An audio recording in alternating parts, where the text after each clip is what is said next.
बजरंग बली के बल में इसकी महिमा भारी है। बजरंग बली की तेरी महिमा भारी है।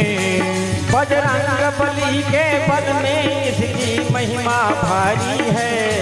बजरंग बली के जग में महिमा भारी है।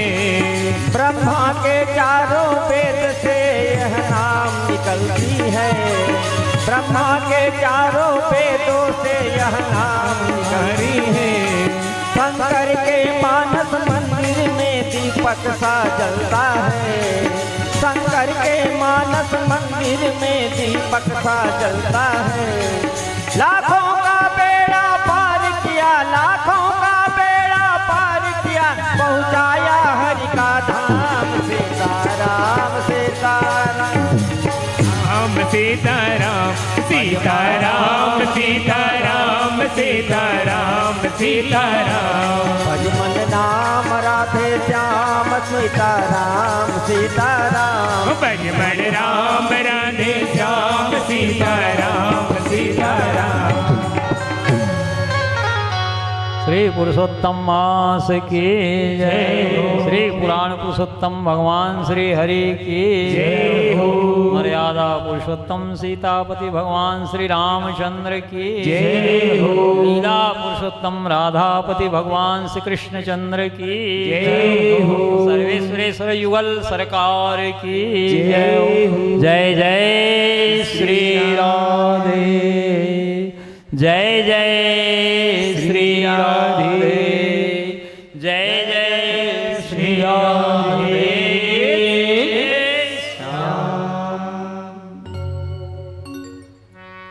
तो श्रावण शुक्ल नवमी को पुनः गोकर्ण जी कथा प्रारंभ की। श्रावण शुक्ल पूर्णिमा को रक्षाबंधन पर्व जिस दिन हम लोग मनाते हैं, साक्षात भगवान श्री कृष्ण कथा स्थल पर प्रकट हुए। दिव्य सिंहासन पर देवर्षि नारद जी भगवान को विराजमान कर दिए और सारे पार्षद प्रसन्न होकर के भगवान को प्रसन्न करने के लिए नृत्य करने लगे। गाने से भगवान रीझते हैं और भगवान के समक्ष नृत्य करने से भगवान के हृदय पसीजता है। नरसिंह भगत जी जूनागढ़ के रहने वाले थे। वर्तमान में जूनागढ़ जिला है, गुजरात में जूनागढ़ जिला है। वहीं के थे नरसिंह भगत जी। रंगनाथ जी के मंदिर में जगमोहन में भक्ति के पदों का गायन करते हुए रंगनाथ जी को रिझाने के लिए, प्रसन्न करने के लिए सुंदर नृत्य करते थे। भगवान प्रसन्न होकर के गले में जो फूलों की माला पहने रहते थे, रंगनाथ जी नीचे गिरा देते थे। पुजारी जी उस प्रसादी माला को नरसिंह भगत को पहना देते थे। नित्य का नियम था। एक दिन जूनागढ़ नरेश दर्शन के लिए आए। रंगनाथ जी का जगमोहन में सुंदर नृत्य कर रहे हैं नरसिंह भगत। भगवान प्रसन्न होकर के गले से फूलों की माला को नीचे गिराए। पुजारी जी प्रसादी माला नरसिंह भगत को पहनाए। जूनागढ़ नरेश को शंका हुई, दिखाओ फूल की माला कैसा है, देखूं जरा। राजा के हाथ में दिया है जूनागढ़ नरेश के। धागा कच्चा है, गीला है, फूल के भार से टूटता है। हमको तो यकीन होता नहीं, तुम लोग स्वांग रचते हो। नया रेशमी मजबूत धागा बुलवाए जूनागढ़ नरेश। फिर से फूलों की माला तैयार की गई, रंगनाथ जी को पहराया गया। अब जूनागढ़ नरेश ने कहा अब नाचो तो, अब भला गिरे रंगनाथ जी के गले से माला तो मैं जान जाऊंगी तुम्हारी भक्ति से भगवान अपने गले से फूल की माला को नीचे गिराते हैं। पुनः उठ करके नृत्य करने लगे रंगनाथ जी के मंदिर में जगमोहन में। नरसिंह भगत उनके शरीर में विद्युत प्रवेश कर गई है। जैसे एक लकड़ी के अग्रभाग में अग्नि का लूप हो और उसे तीव्र गति से घुमाओगे तो वलय बनता है अग्नि का, उसी प्रकार से नरसिंह भगत के शरीर में बिजली प्रवेश कर गई है। अलाचक नृत्य प्रस्तुत कर रहे हैं। इतने प्रसन्न हुए भगवान रंगनाथ जी। गले से फूल की माला खिसकना तो दो सोहन, स्वयं भगवान रंगनाथ जी गर्भगृह से निकल करके जगमोहन में आ गए। रुंझुन रुंझुन पायल बज रहा है भगवान रंगनाथ जी का। अपने गले से फूलों की माला जो बनवाया था जूनागढ़ नरेश रेशमी फूलों से, उसको निकाल करके पहना दिए नरसिंह भगत को और हृदय से लगा लिए। गाने से भगवान रीझते हैं और नाचने से भगवान के हृदय प्रसन्न होता है। और यहाँ भगवान के मंदिर में भगवान को प्रसन्न करने के लिए भागवत भगवान के समक्ष जो नृत्य कर रहा है, उसी का नाचना और भगवत संबंधी गीत गाना सार्थक है, सफल है। मरण धर्मा मनुष्य को रिझाने के लिए तो बहुत नाचते हैं लोग शादी ब्याह में सोहन, लेकिन उनका नाचना सफल नहीं है। नाचना आपका तभी सफल है जब भगवान को प्रसन्न करने के लिए भागवत जी के समक्ष आप नृत्य करें। भगवान पुरुषोत्तम को रिझाने के लिए आपका नृत्य सफल है नाचना। श्रृण्वन् सुभद्राणि रथांग पाणिर्जन्मानि कर्माणि च यानि लोके गीतानि नामानि तदर्थकानि गायन विलज्जो विचरेद संगा। इन कानों से निरंतर भगवान की मंगलमय लीला कथा श्रवण करना चाहिए। श्रृण्वन् सुभद्राणि रथांग पाणि जन्मानि कर्माणि च यानि लोके, बहुत सी मंगलमय दिव्य लीला कथा भागवत जी में वर्णित है। भगवान की उन्हीं मंगलमय दिव्य लीला कथा को श्रवण करते रहिए। गीतानि नामानि तदर्थकानि गायन विलज्जो विचरेद संगा। गीत ही गाना है तो भगवत संबंधी गीतों को पदों को गायन करते हुए भगवान के समक्ष नृत्य करिए, तब आपका नृत्य करना सार्थक है, आपका जीवन सफल है। कायेन वाचा मनसेन्द्रियैर्वा बुद्ध्यात्मना वानुसुता स्वभावा करोति यद् सकलम परस्मै नारायणाय समर्पयेत्। शरीर से, मन से, बुद्धि से, अहंकार से, पूर्व जन्म अथवा इस जन्म के संस्कार के वशीभूत होकर के जो कुछ कर्म आप कर रहे हैं सब परम पुरुष भगवान नारायण को श्री कृष्णार्पण करते चले जाइए। यही सुगम से सीधा भागवत धर्म है कि हम भगवान के हैं और भगवान हमारे हैं। बोलो वृंदावन बिहारी लाल की जय हो। हम तुम्हारे थे प्रभु जी, हम तुम्हारे हैं, हम तुम्हारे ही रहेंगे ओ मेरे प्रियतम। हम तुम्हारे थे प्रभु जी, हम तुम्हारे हैं, हम तुम्हारे रहेंगे ओ मेरे प्रियतम। तुम हमारे हैं प्रभु जी, तुम हमारे हो, तुम हमारे रहोगे ओ मेरे प्रियतम। तुम हमारे रहोगे ओ मेरे प्रियतम।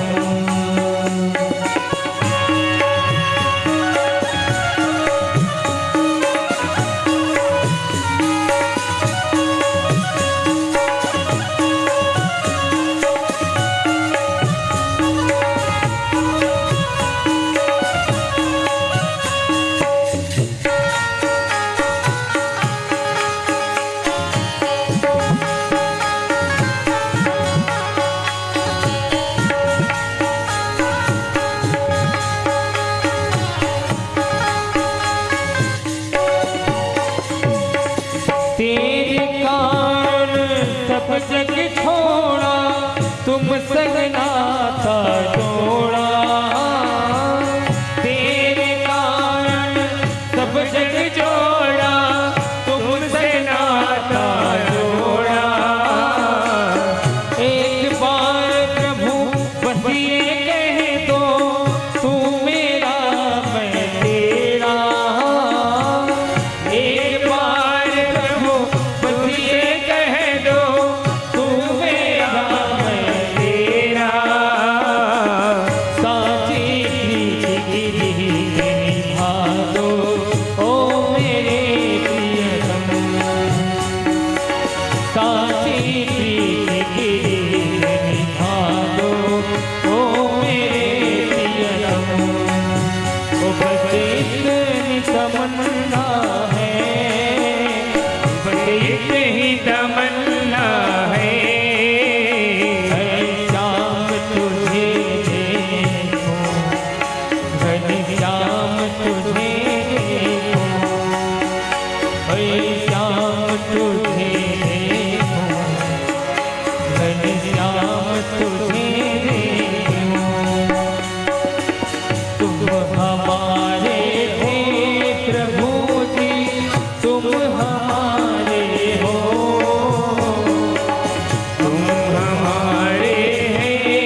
बिहारी लाल की जय हो। श्रीमद् भागवत महापुराण की जय हो। श्री पुरुषोत्तम मास की जय हो। श्री पुरुषोत्तम मास की कमला एकादशी महारानी की जय हो। जय जय श्री राधे, जय जय श्री राधे, जय जय श्री राधे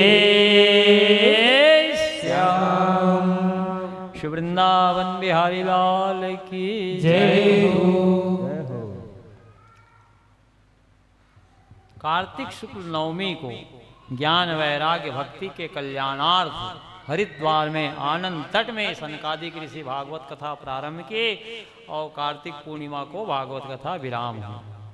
अपने भाई धुनकारी के उद्धार के लिए गोकर्ण जी आषाढ़ शुक्ल नवमी को कथा प्रारंभ किए और आषाढ़ शुक्ल पूर्णिमा गुरु पूर्णिमा को कथा विराम हुई। धुनकारी प्रेतत्व से मुक्त हुआ, दिव्य चतुर्रूप धारण करके भगवत धाम की प्राप्ति उसको हुई। गांव वाले पुनः आग्रह किए जो मन लगा करके कथा नहीं सुने थे, इसलिए उनको भगवत धाम की प्राप्ति नहीं हुई थी। इसलिए गोकर्ण जी पुनः श्रावण शुक्ल नवमी को आषाढ़ शुक्ल नवमी के बाद 1 महीने के बाद श्रावण शुक्ल नवमी को पुनः कथा प्रारंभ की और श्रावणी पूर्णिमा को कथा विराम हुई तो भगवान साक्षात प्रकट हुए। गोकर्ण जी को हृदय से लगा लिए। देवर्षि नारद जी सुंदर श्रेष्ठ आसन दिए, भगवान को बिठा लिए और सारे पार्षद लोग भगवान नाम संकीर्तन करते भगवान को प्रसन्न किए। भगवान विमान में गोकर्ण जी को बिठा लिए, सारे गांव वालों को बिठा लिए और भगवान के पार्षद लोग बड़े प्रेम से हरि नाम संकीर्तन करते हुए समस्त ग्रामवासियों को अनुपम नगर के रहने वाले को भगवत धाम अपने साथ ले गए। बोलो वृंदावन बिहारी लाल की जय हो। जब पांडव लोग स्वर्गारोहण के लिए गए परीक्षित को राज्य दे करके, तो महाराज परीक्षित दिग्विजय के लिए निकले। अनेक राजाओं को परास्त करते हुए आगे बढ़ रहे हैं। चक्रवर्ती सम्राट हैं परम भागवत महाराज परीक्षित जी। समस्त दिशाओं के नरपतियों के ऊपर विजय प्राप्त करके वे लौट रहे थे। तो जंगल पार कर रहे थे तो एक काला कलूटा पुरुष जो राजोचित पोशाक धारण किया था, मुकुट धारण किया था, गौ माता को लात से मार रहा था। सुरभि नंदन नंदी बाबा को लात से प्रहार कर रहा था। गौ माता आंखों से आंसू बहा रही थी। सुरभि नंदन गोमूत्र गोबर त्याग रहा था। गौ माता गोमूत्र गोबर त्याग रही थी। परीक्षित की दृष्टि पड़ी तो तुरंत म्यान से तलवार लेकर के दौड़े उस काले कलूटे पुरुष को। ओ पापी नीच, तू कौन है जो राजोचित पोशाक धारण किया है, स्वर्ण जटित मुकुट धारण किया है, या वसुंधरा पृथ्वी कुरुवंशी क्षत्रियों के बाहुबल से सुरक्षित है? अभी मेरे रहते हुए तू गौवंश को प्रसारित कर रहा है। अभी तेरे को मैं मौत के घाट उतारता हूं। ऐसा कहते हुए म्यान से तलवार लेके लपके दौड़े महाराज परीक्षित। महाराज परीक्षित के बल पराक्रम पौरुष से परिचित था वह काला कलूटा पुरुष। यदि इनकी शरण में नहीं जाऊंगा तभी मेरे को मार डालेंगे। तुरंत चरणों में गिर पड़ा। महाराज मैं आपकी शरण में आया, मेरे को ना मारिए। त्राहि माम त्राय स्वाम, मेरे प्राणों की रक्षा करिए। मैं आपकी शरण में आया हूं, मेरे को मारिए मत, प्राण दान दीजिए। जब ऐसा शरण में गिरा परीक्षित के तो परम भागवत चक्रवर्ती सम्राट महाराज परीक्षित कहने लगे, हम कुरुवंशी क्षत्रियों का यह स्वभाव है जो हमारी शरण में आ जाते हैं, ऐसे शत्रुओं को हम मारते नहीं। जा, मैं तेरे को प्राण दान दिया, लेकिन मेरे राज्य से बाहर निकल जा, मेरी नजरों से ओझल हो जा। तो काला कलूटा पुरुष कहने लगा, महाराज आप तो चक्रवर्ती सम्राट हैं, समस्त भूमंडल पर आपका राज्य, मैं कहाँ जाऊं? जहां जहां जाऊंगा आपका तलवार का भय, आपके धनुष बाण का भय मेरे को बना रहेगा। इसलिए आप ही मेरे को बता दीजिए कहाँ कहाँ मैं रहूं। अभ्यर्थी के रूप में खड़ा है हाथ जोड़ करके। अभ्यर्थिस्तदा तस्मै स्थानानि कले ददौ धूतम पानम श्रियासूनम यत्रा धर्मश्चतुर्विधा। कलयुग का ये एक नाम अधर्म है जो अभ्यर्थी के रूप में खड़ा हुआ है। धूतम, जहां जुआ खेला जाता है, पासा खेला जाता है, वहां तुम वास करो। तो जहां धूत क्रीड़ा होती है वहां असत्य रूपी अधर्म का, कलयुग का वास होता है। कलयुग का एक नाम अधर्म भी है।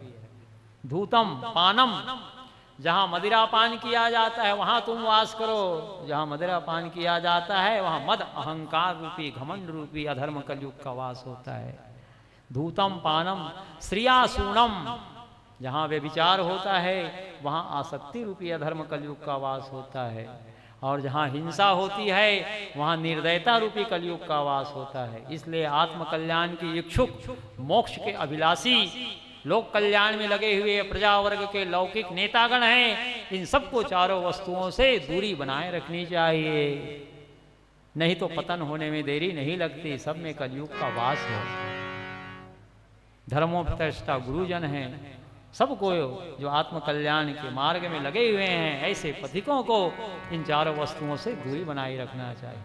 धूतम, जहाँ जुआ चित्ती खेला जाता है वहाँ असत्य रूपी अधर्म कलयुग का वास होता है। जहाँ मदिरा पान किया जाता है वहाँ मद अहंकार रूपी अधर्म कलयुग का वास होता है। जहाँ व्यभिचार होता है वहाँ आसक्ति रूपी अधर्म कलयुग का वास होता है। और जहाँ हिंसा होती है वहाँ निर्दयता रूपी अधर्म कलयुग का वास होता है। तो आत्म कल्याण के इच्छुक, मोक्ष के अभिलाषी मुमुक्षु जन हैं, प्रजा वर्ग के कल्याण में लगे हुए लौकिक प्रजा वर्ग के नेतागण हैं, धर्म का उपदेश देने वाले धर्मोपदेष्टा गुरुजन हैं, इन सबको चारों वस्तुओं से दूरी बना के रखनी चाहिए। हमारा देश हिंदुस्तान क्यों कहलाया? यहाँ के लोग हिंसा से दूर रहे हैं, हिंसा को हे की दृष्टि से देखे हैं, हिंसा की निंदा किए हैं, इसलिए हिंदुस्तान कहलाया। वेदों में हिंदू शब्द को परिभाषित किया गया है, पुराणों में हिंदू शब्द को परिभाषित किया गया है। कालिका पुराण में यह श्लोक वर्णित है, हिमालयम समारभ्य जावद बिंदु सरोवरम तम देशम निर्मितम देवम हिंदुस्तानम प्रचक्षते। उत्तर भारत में हिमालय के ही शब्द को लिया गया है, हिमालयम समारभ्य जावदेन्दु सरोवरम, और दक्षिण में बिंदु सरोवर तीर्थ है, तो हिंदू के ही शब्द को लिया गया है और बिंदु के बी शब्द को निकाल दिया गया है। इसी से हिंदू शब्द की व्युत्पत्ति हुई है। तम देशम निर्मितम देवम, इस देश का निर्माण देवताओं ने किया है। गंगा जमुना का पावन संगम स्थल इसी देश में सुलभ है। वेदों में, पुराणों में, शास्त्रों में भगवान के जितने प्रमाणित अवतार गिनाए गए हैं सब भारत भूमि में हुआ है। तम देशम निर्मितम देवम, यह देश देवताओं के द्वारा निर्मित किया गया है। हिंदुस्तानम प्रचक्षते, जो हिंसा से दूर रहे हैं इसलिए हिंदू कहलाए। जो हिंसा की निंदा किए हैं, हिंसा को हे की दृष्टि से देखे हैं, वे हिंदू कहलाएं। उत्तर भारत में हिमालय से लेकर के दक्षिण में हिंद महासागर, कन्याकुमारी तक जो भूभाग फैला हुआ है वो सब भारत भूमि के अंतर्गत है। बोलो वृंदावन बिहारी लाल की जय हो। न यत्र वैकुंठ कथा सुधा पगा न साधवो भागवतास्तदाश्रया, न यत्र यज्ञे समखा महोत्सवा सुरेश लोकोऽपि न वैश्य सेव्यता। जहाँ वैकुंठनाथ भगवान हरि की कथा रूपी अमृतमय सरिता प्रवाहित नहीं हो रही है, न यत्र वैकुंठ कथा सुधा पगा न साधवो भागवतास्तदाश्रया।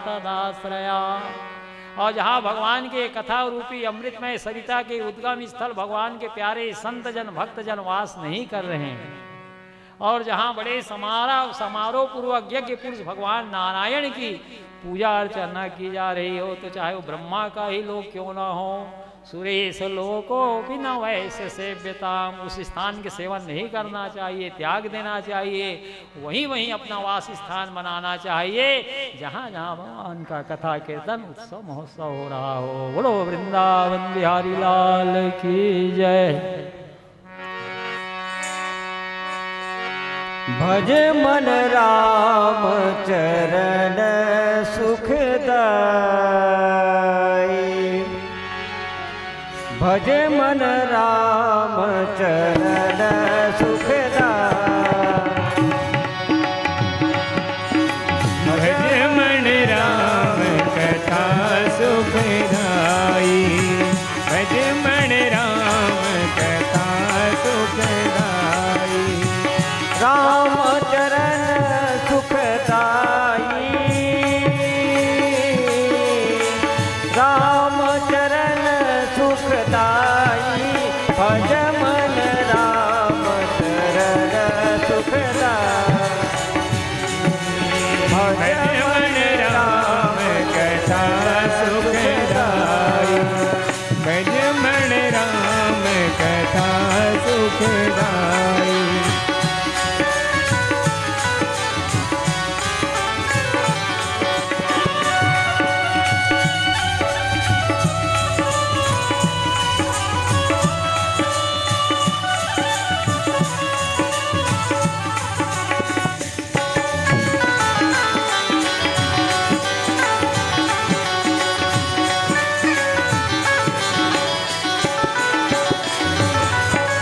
जय चरणन की चरण पादुका भरत रहे निवलाई।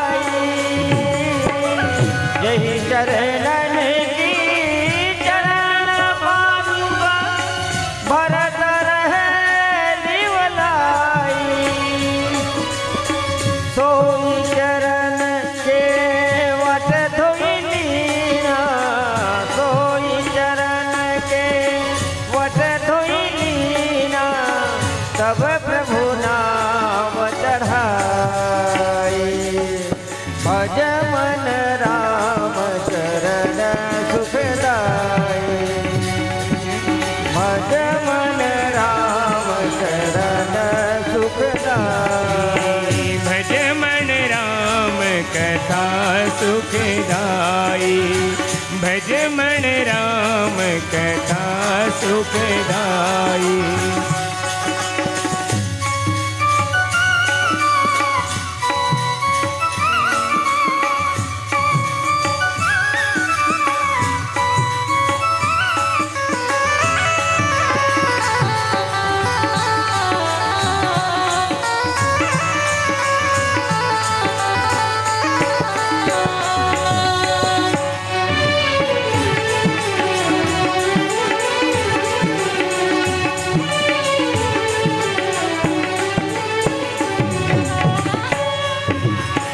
जय चरणन से निकसी सुरसरी, शंकर जटा समाई।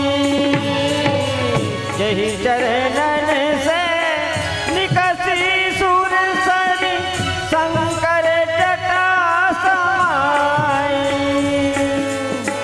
जटा शंकरी नाम परो है, जटा शंकरी नाम प्ररो है।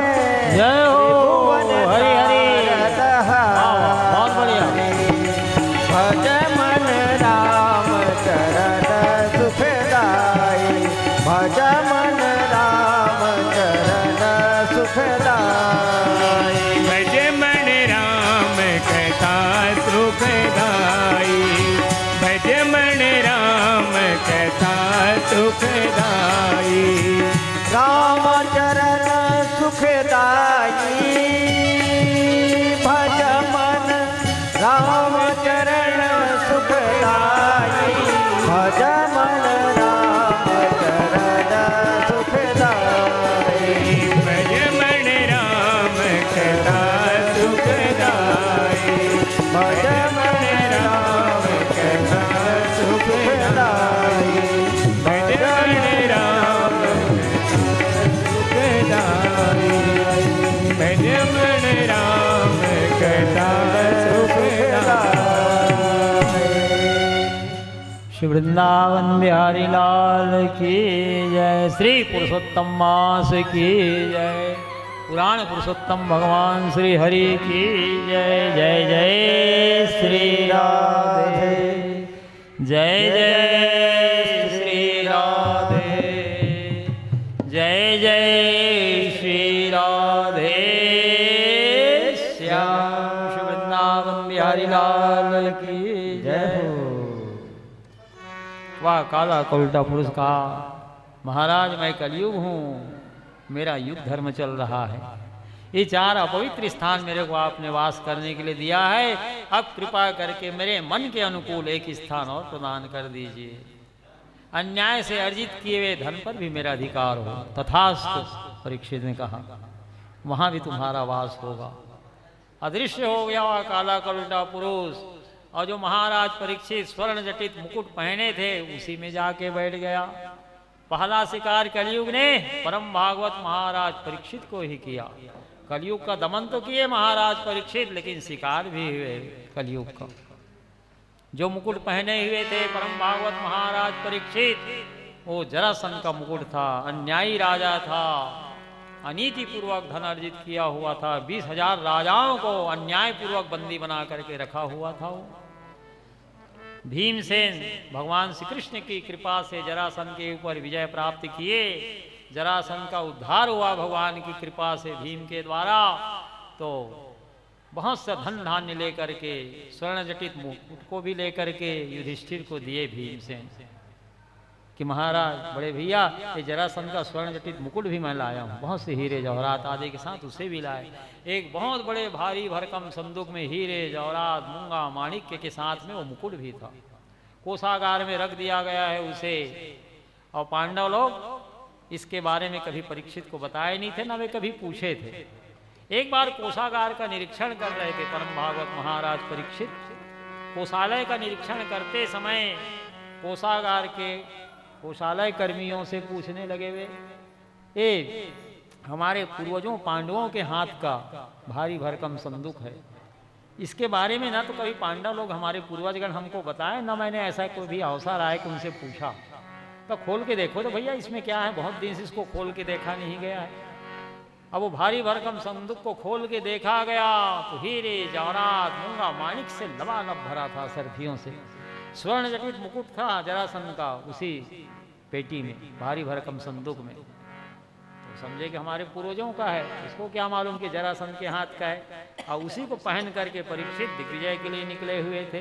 कलयुग का दमन तो किए, लेकिन पहला शिकार भी हुए। अब कलयुग आके बैठ गया परीक्षित के मुकुट पर, प्रेरणा देने लगा, भूख प्यास सताने लगी महाराज परीक्षित को। जब लौटने लगे तो रास्ते में समीक ऋषि का आश्रम आया। वे योग बल से समाधिस्थ होकर कुटिया के बाहर बैठे थे। ब्रह्म लोक में ले गए थे योग बल से प्राण को, केवल पांच भौतिक शरीर था। भूख प्यास सताने लगी कलयुग के प्रेरणा से।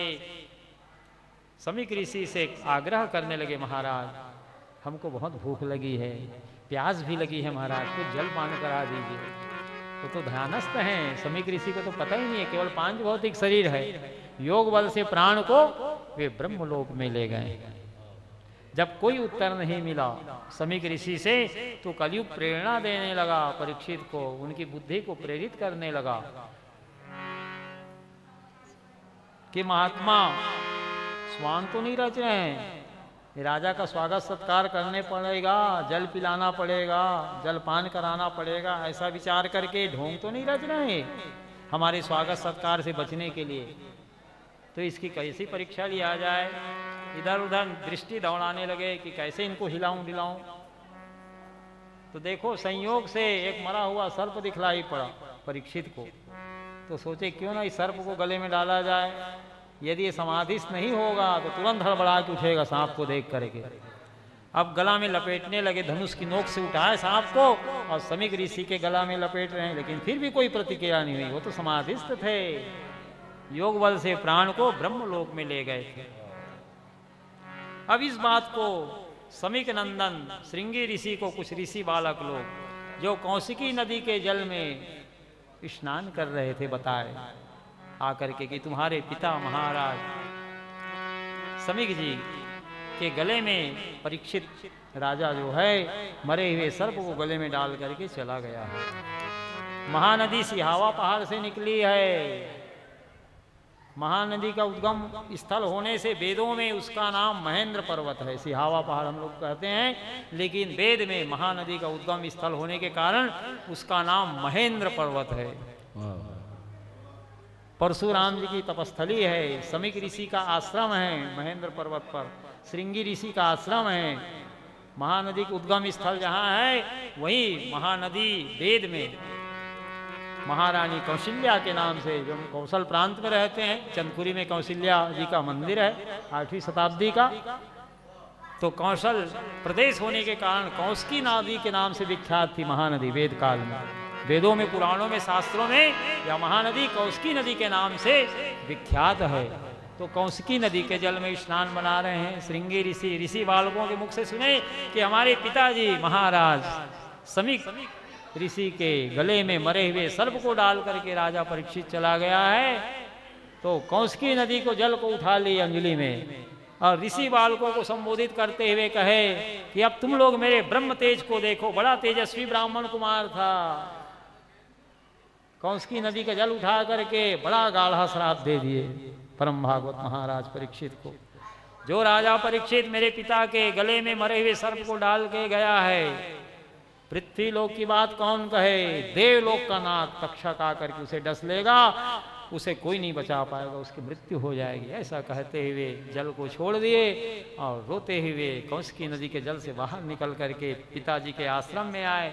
वे समाधिस्थ बैठे हुए हैं, गोद में बैठ करके जोर जोर से रोने लगे, दुखी होकर के श्रृंगी ऋषि। जब फूट फूट कर रोने लगे, फपक फपक करके, तो समाधि खुलने लगी। समीक ऋषि की जो ब्रह्मलोक में प्राण गया हुआ था, सत्संग वे कर रहे थे ब्रह्मलोक में, धीरे धीरे प्राण को वापस लाए वे। जब शरीर में प्राण आया, नेत्र खोल करके देखे, गले में मेरे हुए सर्प को देखे तो सर्प को दूर फेंके, हटाए और अपने पुत्र श्रृंगी ऋषि को कहने लगे, बेटा क्या तेरे को दुख है, क्यों रो रहा है, क्या बात हो गई। फपक फपक कर रोते हुए श्रृंगी ऋषि ने कहा, पिताजी आप निरपराध थे, समाधिस्थ थे, आपका कोई अपराध नहीं था। आपसे जलपान की याचना की अभी थोड़ी देर पहले परीक्षित आकर के, आपसे स्वागत सत्कार जलपान उसे नहीं मिला, तो आपके गले में मरे हुए सर्प को डाल के चला गया। उस राजा को मैंने श्राप दे दिया है, आज से 7वें दिन देवलोक का नाग तक्षक आकर के उसे डस लेगा, उसकी मृत्यु हो जाएगी। पुत्र की बात को सुनकर के समीक ऋषि प्रसन्न नहीं हुए, बल्कि बड़े दुखी हो गए। क्या किया बेटा, परम भागवत महाराज परीक्षित मेरी कुटिया में आए थे, धर्म सम्राट हैं, वैसा राजा अब इस पृथ्वी में किसी को मिलने वाला नहीं है।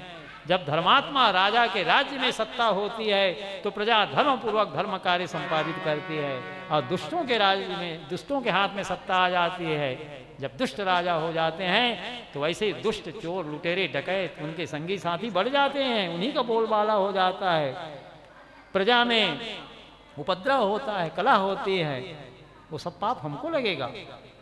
धार्मिक राजा के हाथ में सत्ता रहती है तो धर्मपूर्वक धर्म कार्य का संपादन प्रजावर्ग करते हैं। अब परीक्षित जैसा धर्मात्मा राजा इस पृथ्वी को मिलने वाली नहीं, तुम क्या किए बेटा, अच्छा काम नहीं किए, तेरी बुद्धि अभी कच्ची है। वास्तव में महाराज परीक्षित सब प्रकार से सम्मान के योग्य थे। मैं योग बल से ब्रह्मलोक में अपने प्राण को ले गया था, सत्संग कर रहा था, मुझे भान नहीं हुआ, ज्ञान नहीं हुआ परीक्षित के आने का, इसलिए मेरे द्वारा स्वागत सत्कार तो हुआ नहीं, उल्टा तूने श्राप दे दिया, तू अच्छा काम नहीं किया, उसकी प्रशंसा नहीं किए। कुछ शिष्यों को बुला करके कहे कि परीक्षित की आयु केवल 7 दिन शेष रह गई है, जा करके उसे बता दो, अपने आत्म कल्याण के लिए कोई उपाय कर ले। और जैसे राजमहल में आके मुकुट को अलग किए परीक्षित, कलयुग का प्रभाव भी अलग हो गया लक्ष्मण। अब तो उसे ज्ञान हुआ, ओहो कितना बड़ा गलती मेरे से हो गया। वो महात्मा समाधिस्थ थे, निरपराध थे, उनके गले में मैं मरे हुए सर्प को डाल दिए, तो बहुत बड़ा पाप मेरे से हुआ, बहुत बड़ा अपराध मेरे से बन गया। हे भगवान, इस अपराध का क्या मैं प्रायश्चित करूं, कैसे इसका दंड मेरे को मिल जाए। इसी उधेड़ बुन में लगे हुए थे। उसी समय समीक ऋषि के शिष्य लोग आकर के समाचार दिए, महाराज आप समीक नंदन श्रृंगी ऋषि के द्वारा श्रापित हो गए हैं, महाराज आपकी आयु केवल 7 दिन शेष रह गई है, अपने आत्म कल्याण के लिए जो कोई उपाय आपको करना हो कर डालो।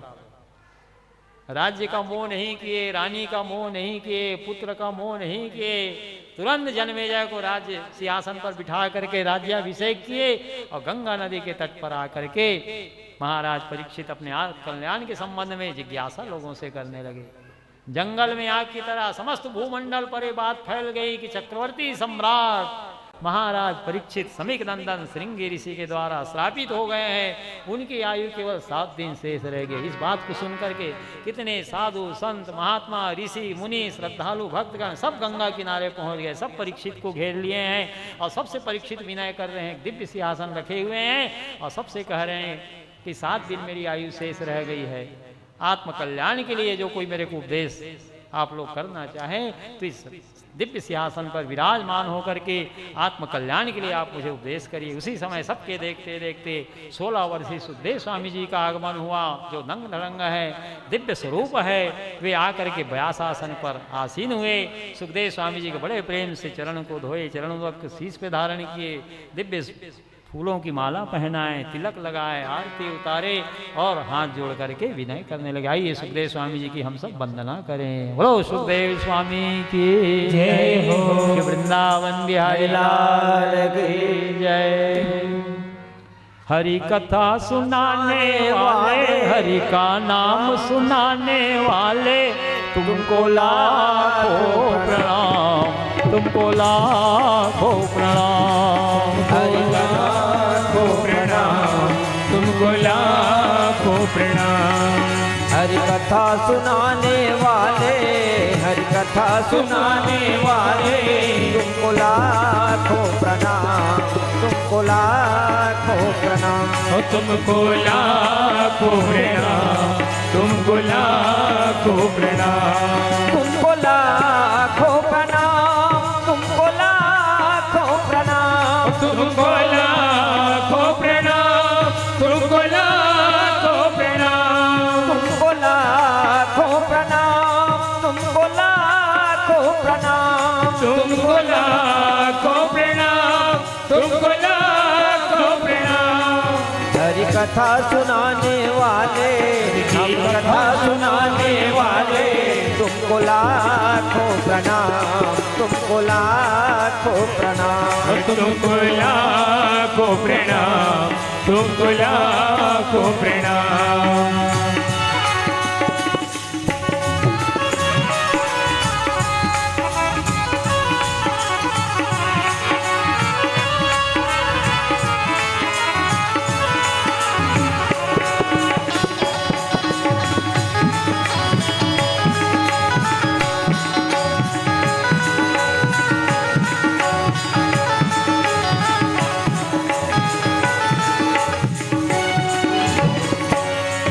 हम ढूंढ रहे थे वन में, हम खो बैठे थे तन में। हम ढूंढ रहे थे वन में, सुख खोज रहे थे तन में। हम ढूंढ रहे थे वन में, हम खो बैठे थे तन में। हम ढूंढ रहे थे वन में, हम खो बैठे हैं नन में। ओ राज बताने वाले, ओ राज बताने वाले, ओ राज बताने वाले, ओ राज बताने वाले। तुमको लाखों प्रणाम, तुमको लाखों प्रणाम। तुमको लाखों प्रणाम, तुमको लाखों प्रणाम।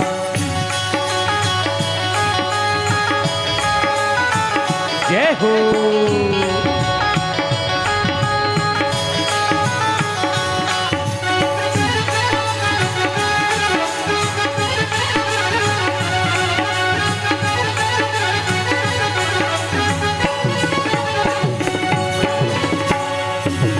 लेकर विष का प्याला जा रहे थे यम का गाला। हम लेकर विष का प्याला जा रहे दिल के गाला। हम लेकर विष का प्याला जा रहे थे यम का गाला। हम लेकर विष का प्याला जा रहे थे यम का गाला। ओ सुधा पिलाने वाले, ओ सुधा पिलाने वाले, ओ अमृत पिलाने वाले, ओ अमृत पिलाने वाले। तुमको लाखों प्रणाम, तुमको लाखों प्रणाम। तुमको लाखों प्रणाम, तुमको लाखों प्रणाम। तुमको लाखों प्रणाम, तुमको लाखों, तुमको लाखों प्रणाम, तुमको लाखों प्रणाम।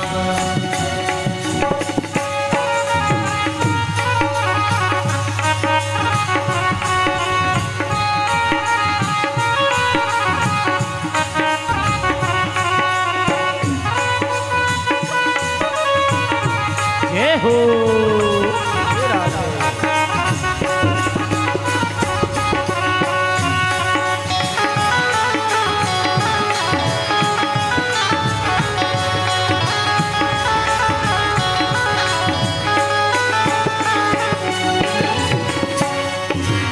घट घट अंतर्यामी, हम पतित पौर अज्ञानी।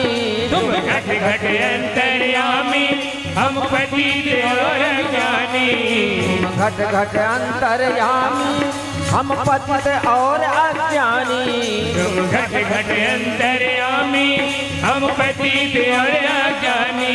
ओ कृष्ण मिलाने वाले, ओ कृष्ण मिलाने वाले, ओ कृष्ण मिलाने वाले, ओ कृष्ण मिलाने वाले, हरि कथा सुनाने वाले, हरि की कथा सुनाने वाले।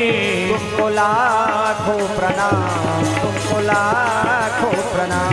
तुमको लाखों प्रणाम, तुमको लाखों प्रणाम। हरि कथा सुनाने वाले, हर कथा सुनाने वाले, हरि की कथा सुनाने वाले, प्रभु को कथा सुनाने वाले।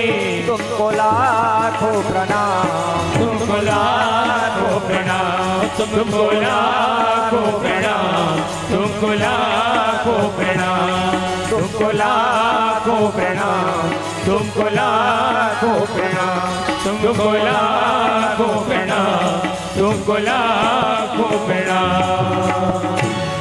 श्री सुखदेव स्वामी की जय हो। वृंदावन बिहारी लाल की जय हो। जय जय श्री राधे, जय जय श्री राधे, जय जय श्री राधे श्याम। सुखदेव स्वामी जी की वंदना किए, हाथ जोड़ करके कहने लगे, भगवान आप योगियों में परम सर्वश्रेष्ठ हैं। इस जीव के आत्म कल्याण के लिए जो कुछ दिव्य साधन हो, सर्वश्रेष्ठ साधन हो, उसे मेरे लिए कहिए।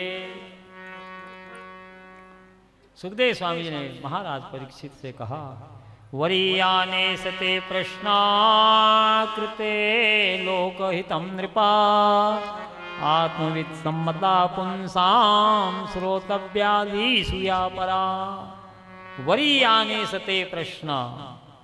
सुखदेव स्वामी जी जहाँ से उपदेश देना प्रारंभ किए हैं वहीं से भागवत कथा प्रारंभ मानी गई है, और जहाँ पर सुखदेव स्वामी जी ने अंतिम उपदेश दिया परम भागवत महाराज परीक्षित को, वहीं पर भागवत विराम कही गई है। तो सुखदेव जी कह रहे हैं, वरीयाने सते प्रश्ना कृते लोकहितं नृपा आत्मविद सम्मता पुंसाम श्रोतव्यादिषु या परा। लोक कल्याण के लिए बहुत सुंदर श्रेष्ठ आपका प्रश्न है महाराज परीक्षित। आत्मज्ञानी जन ऐसे प्रश्न का आदर करते हैं। तस्माद् भारत सर्वात्मा भगवान ईश्वरो हरि श्रोतव्यादिशया श्रोतव्या कीर्तितव्यश्च स्मर्तव्यस्य क्षता भयम्। ये जीवात्मा का सच्चा सिद्ध एकमात्र भगवान श्री हरि ही है। यदि जीव निर्भय होना चाहता है, हमेशा हमेशा के लिए सुख शांति आनंद प्राप्त करना चाहता है, तो भगवान की ही कथा श्रवण करे, भगवान का ही कीर्तन करे, भगवान का ही स्मरण करता रहे। महाराज परीक्षित तुम चिंता ना करो, तुम्हारी आयु तो 7 दिन है। महाराज खटवांग जो भगवान राम के पूर्वज थे, सूर्यवंशी राजा थे, अजय योद्धा थे, युद्ध में कोई उसे नहीं जीत सकता था। देवताओं का पक्ष लेकर के दैत्यों से वे लोहा लेते रहे, दैत्यों का संहार करते रहे। जब उनकी आयु केवल 48 मिनट 2 घड़ी शेष रह गई, 24 मिनट का 1 घड़ी होता है, 48 मिनट का 2 घड़ी, 1 घंटा में 12 मिनट कम। तो देवता लोग मन में विचार किए, ये महाराज खटवांग बड़े धर्मात्मा हैं, हम देवताओं की बहुत बड़ी सहायता इन्होंने किया है, अजय योद्धा है, हमारा पक्ष लेकर के दैत्यों का संहार किए हैं, दैत्यों के विरुद्ध युद्ध किए हैं, बहुत सहायता किए अपने जीवन काल में। जब जब हमें सहायता की जरूरत पड़ी, तब तब महाराज खटवांग उपस्थित होकर के हम देवताओं की रक्षा किए हैं। तो हमारा भी कर्तव्य बनता है कि इनकी आयु केवल अब 48 मिनट शेष रह गई है, 2 घड़ी शेष रह गई है, क्यों ना इसे इतला कर दें, जानकारी दे दें और अपना आत्म कल्याण कर लें। महाराज खटवांग को सतर्क किए देवता लोग, महाराज खटवांग बस आपकी आयु 48 मिनट शेष रह गई है, उसके बाद आपका शरीर प्रारब्ध हो जाएगा पूरा, तो आप अपने आत्म कल्याण के लिए कोई उपाय कर लीजिए। तो सतर्क हो गए महाराज खटवांग। और भगवान के ध्यान में अपना मन लगाए, 48 मिनट में ही भगवान का ध्यान करते भगवान को प्राप्त कर लिए परीक्षित, तो तुम्हारी आयु तो 7 दिन बहुत है, तुम चिंता क्यों करते हो? हम 7 दिन तक भगवान का कथा कीर्तन उत्सव महोत्सव मनाते व्यतीत करेंगे और तुमको भगवान कृपा करके अपना परम धाम देंगे, तुम चिंता ना करो। इस प्रकार से निर्भय कर रहे हैं, सांत्वना दे रहे हैं, प्रसन्न कर रहे हैं महाराज परीक्षित के मन को। महाराज परीक्षित ने सर्वप्रथम सृष्टि संबंधी विविध प्रश्न किए सुखदेव स्वामी से। भगवान ये जगत की सृष्टि परमात्मा कैसे करते हैं? सुखदेव स्वामी जी ने कहा प्रलय काल में चीरकाल तक भगवान जब विश्राम करते रहते हैं, जब उनके मन में पुनः सृष्टि की रचना की इच्छा होती है, तो भगवान के नाभि कमल से ब्रह्मा जी प्रकट हुए। बोलो वृंदावन बिहारी लाल की जय हो। भगवान के नाभि कमल से प्रकट हुए, इसलिए ब्रह्मा जी का एक नाम का भी है। अपने जनक को देखने लगे, चारों ओर सिर किए तो 4 सिर हो गए ब्रह्मा जी को। उस कमल नाल का आश्रय लेकर के ब्रह्मा जी भगवान के हृदय में प्रवेश कर गए। नाभि कमल के माध्यम से भगवान का नाम अनंत है, उनके ओर छोर को ढूंढ रहे हैं ब्रह्मा जी, तो कहाँ मिलेगा और छोर? उनका नाम तो अनंत है। देवताओं के वर्ष से 1000 वर्ष तक अपने उत्पत्ति स्थल को ढूंढते रहे जनक को, लेकिन भगवान का कोई और छोर मिला नहीं। उनका नाम अनंत है, तो कहाँ से उनका और छोर मिलने वाला है? थक हार के पुनः कमल के पुष्प पर बैठ गए, तो व्यंजन का 16वां अक्षर ता और 21वां अक्षर पा उनके कानों में 2 बार ध्वनि सुनाई पड़ी, ता पा तप, यानी तप करो तप करो। देवताओं के वर्ष से 1000 वर्ष तक तप किए, तब भगवान नारायण का दर्शन लाभ हुआ। कैसा स्वरूप है भगवान का?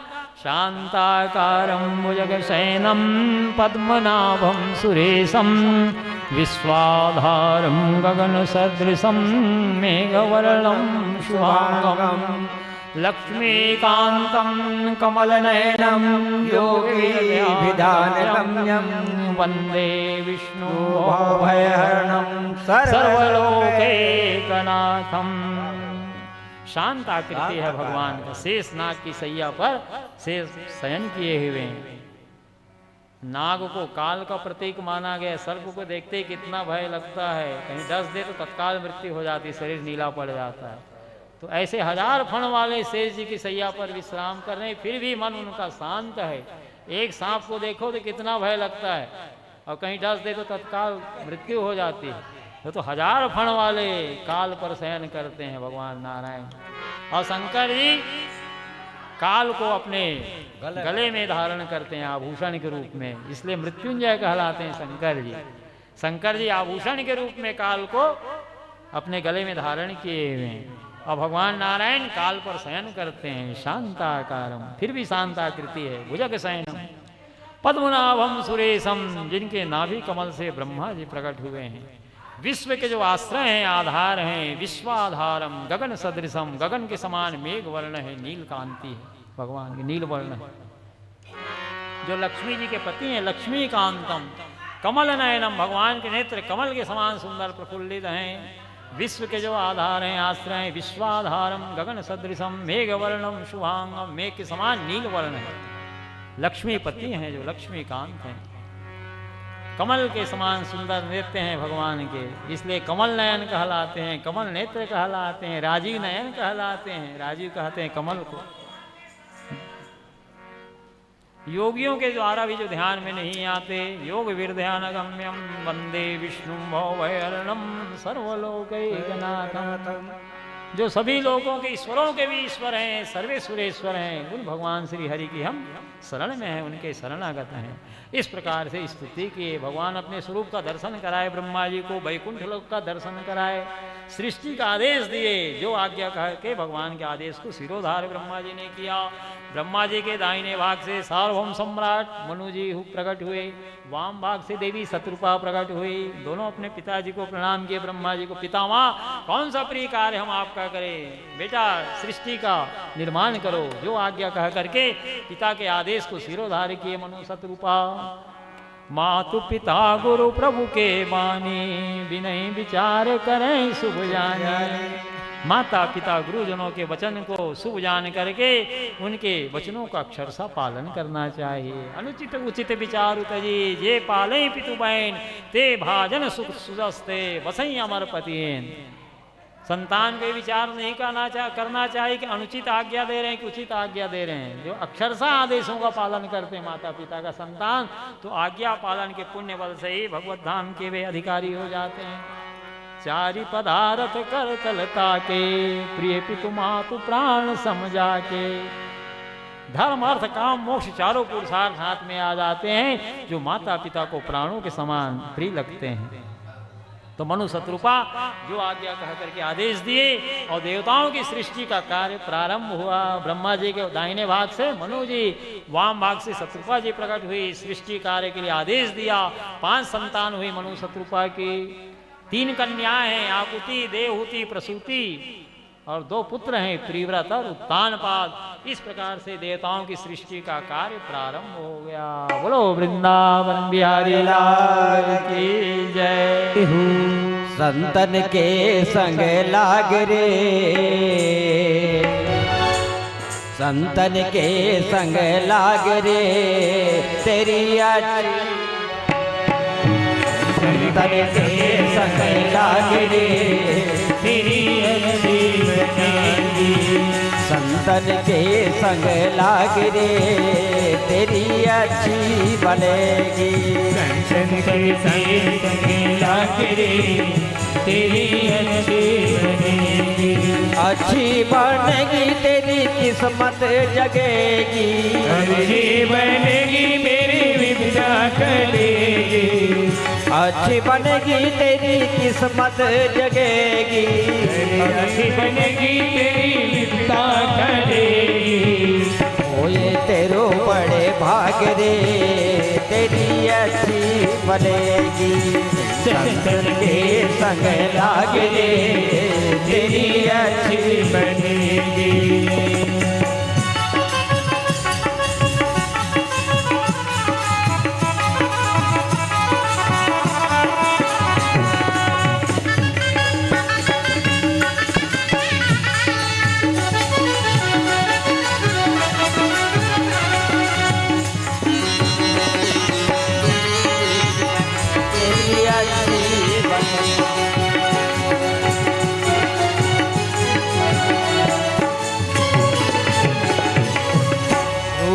बन गई प्रहलाद की बन गई। रोज की बन गई प्रहलाद जी की बन गई। रोज की बन गई प्रहलाद जी की बन गई। रोज की बन गई प्रहलाद जी की बन गई।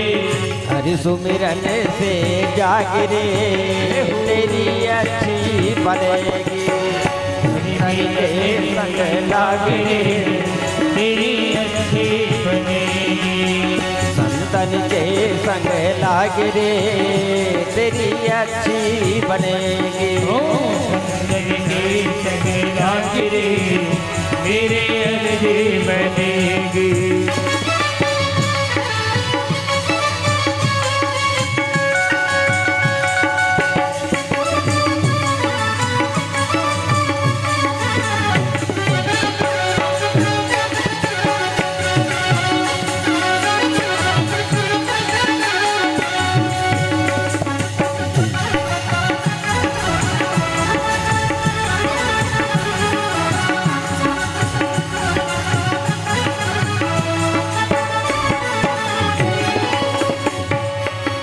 कागा से तोहे हंस करेंगे। कागा से तोहे हंस बनावे। कागा से तोहे हंस करेंगे। कागा से तोहे हंस बनावे। लुट जाए उड़ के दागरे तेरी अच्छी बनेगी।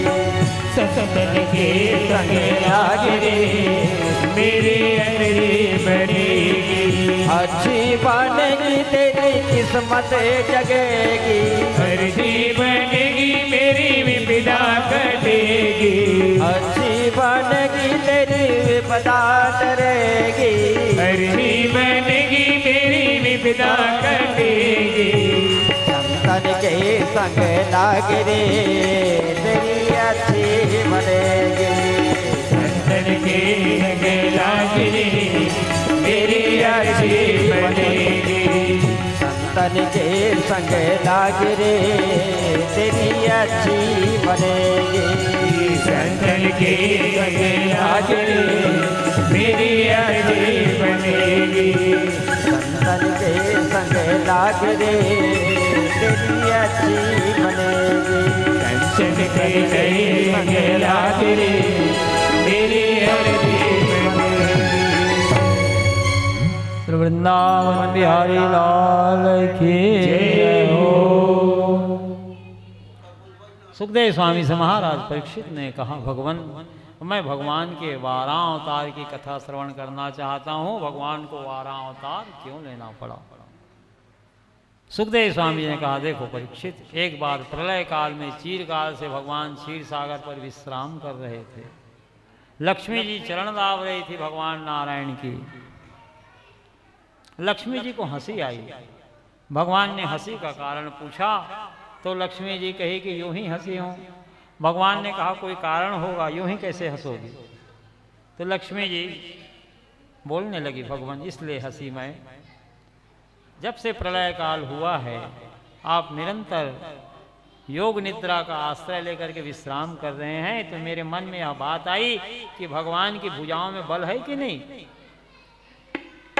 यह बात मेरे मन में आई और इसलिए मेरे को हंसी आई। भगवान ने कहा कि मेरा बल देखना चाहते हो, तो ब्रह्मा जी के मानसिक पुत्र सनकादिक ऋषि वैकुंठ लोक में मेरे दर्शनार्थ आ रहे हैं। मैं अपने पार्षदों के मन में विक्षेप उत्पन्न करूंगा, वे भीतर आने से रोकेंगे पार्षद लोग सनकादिक ऋषि को, तब मेरे बल पौरुष को देख लेना। वे पार्षदों को श्राप देंगे सनकादिक ऋषि और मेरे पार्षदों के साथ मेरा युद्ध होगा, उस समय हमारे बल पौरुष को देख लेना। ब्रह्मा जी के मन से मरीचि हुए, मरीचि के कश्यप हुए। कश्यप जी की 2 पत्नी है, दिति और अदिति। सनकादिक ऋषि ब्रह्मा जी के मानसिक पुत्र हैं। मनु शत्रुपा की 3 संतान हैं, कन्याएं, आकुति, देवहूति और प्रसूति। आकुति रुचि प्रजापति को ब्याह दिए महाराज मनु शत्रुपा, जिनके यहाँ यज्ञ नारायण भगवान का अवतार हुआ। मंजरी कन्या देवहूति करदम ऋषि को दिए, जिस करदम ऋषि की उत्पत्ति ब्रह्मा जी की छाया से हुई है। और छोटी कन्या प्रसूति दक्ष प्रजापति को दिए हैं, ब्रह्मा जी के पुत्र हैं दक्ष प्रजापति। तो दक्ष प्रजापति और प्रसूति की 60 कन्याएं हैं। दक्ष प्रजापति और प्रसूति की 60 कन्याएं। बड़ी कन्या का नाम दिति है, उसके बाद की कन्या का नाम अदिति है और सबसे छोटी कन्या का नाम सती है। इस प्रकार से 60 पुत्रियां हैं दक्ष प्रजापति की।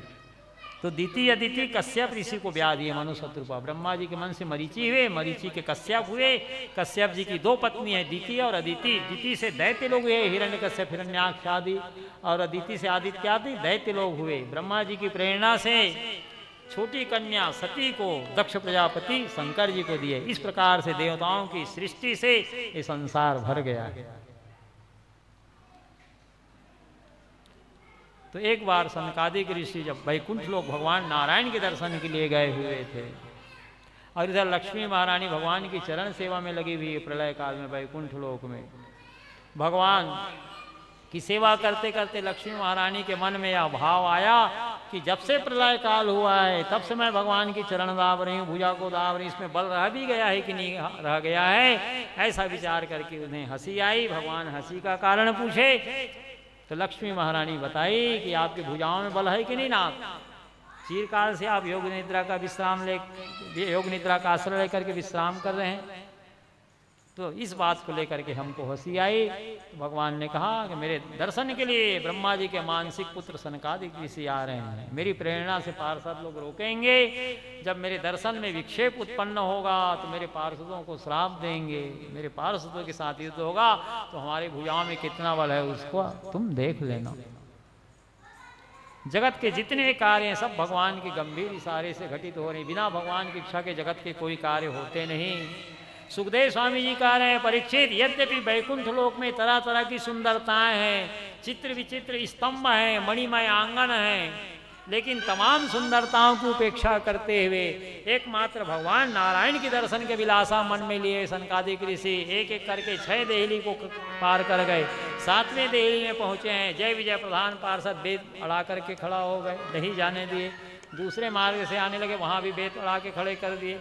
इधर आना चाहते, यहाँ भी रोक दिए। तो जिन भगवान के प्रिय भक्त सनकादिक ऋषियों को कभी क्रोध नहीं आता, भगवान के दर्शन में विक्षेप उत्पन्न होने के कारण सहसा उनके नेत्र लाल लाल हो गए, होंठ फड़कने लगे और भगवान के पार्षदों से कहने लगे कि वैकुंठ लोक में तो समदर्शी पुण्यशील संतों का ही समागम होता है, पापी लोग तो वैकुंठ लोक आ ही नहीं पाते। यहाँ तो पुण्यशील महात्माओं का ही समागम होता है, संतों का पुण्यात्माओं का ही आगमन होता है। भगवान के लिए किससे भय हो सकता है? जो भगवान के लिए भय तुम मन में पाल लिए हो, जो हमको भीतर नहीं जाने दे रहे भगवान से मिलने के लिए, दर्शन करने के लिए। तुम दोनों स्वयं कपटी हो, पापी हो।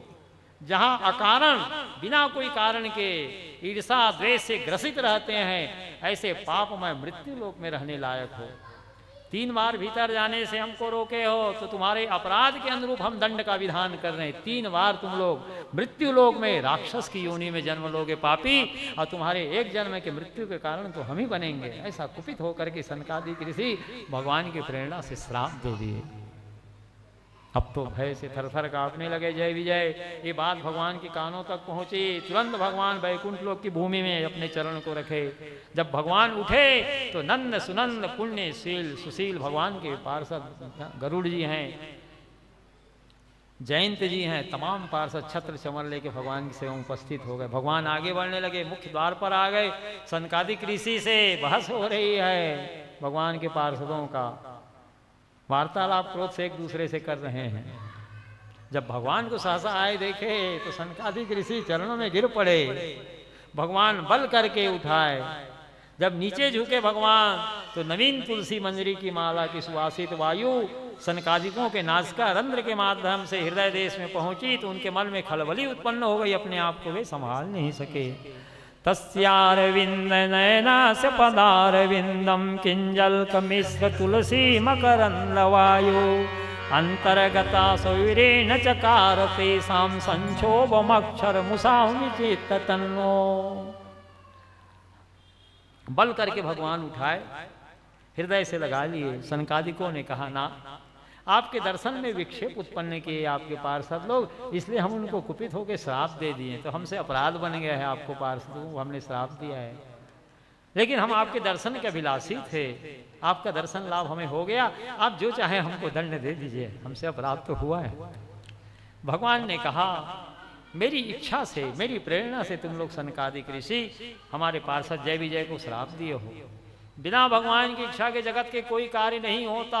पत्ते पत्ते में भगवान की सत्ता समाई हुई है। संसार का प्रत्येक घटनाक्रम भगवान के गंभीर इशारे से घटित हो रहा है। पूर्व काल में लक्ष्मी जी को भी रोके थे जय विजय भीतर आने से। भगवान के पार्षद जय विजय इतने उद्दंड हो गए थे, सुखदेव स्वामी जी कह रहे हैं कि एक बार लक्ष्मी महारानी जब वैकुंठ लोक में प्रवेश करने लगी तो जय विजय पार्षद लक्ष्मी जी को भी रोक दिए बेद अड़ा करके कि भगवान अभी विश्राम कर रहे हैं, लक्ष्मी जी अभी मत जाओ। कुछ नौकर चाकर बड़े लाड़ले होने से उद्दंड भी हो जाते हैं सुरेश। जय विजय लक्ष्मी जी को रोक दी, भगवान अभी आराम कर रहे हैं, अभी मत जाओ। तो लक्ष्मी जी कही वो मेरे पति देव हैं, वो आराम कर रहे हैं, फिर भी मैं उनके समीप जा सकती हूँ। तुम तो हमारे सेवक हो, पार्षद हो, तुम हमको भीतर जाने से रोकोगे पापी? तो जाओ, तुम दोनों राक्षस की योनि में जन्म लोगे और तुम्हारे एक जन्म की मृत्यु के कारण तो मैं ही बनूंगी। रावण की मृत्यु का कारण जानकी जी बनी कि नहीं? तो ये तो पूर्व काल में लक्ष्मी जी के द्वारा श्रापित हो चुके हैं और सनकादिक ऋषि भी श्राप दिए 3 जन्म तक राक्षस की योनि में जन्म लोगे। जहां अकारण ईर्षा द्वेष से ग्रसित रहते हैं, ऐसे पाप में मृत्यु लोक में राक्षस की योनि में जन्म लोगे और तुम्हारे एक जन्म की मृत्यु के कारण तो हम ही बनेंगे। प्रहलाद जी सनकादिक ऋषि के अवतार हैं, हिरण्यकश्यप की मृत्यु के कारण बने हैं। जिस वैकुंठ लोक से जीव का पतन नहीं होता, जब संत का अपमान किए भगवान के पार्षद तो वहां से भी उनका पतन हुआ। इसलिए संतों का अपमान कभी नहीं करना चाहिए।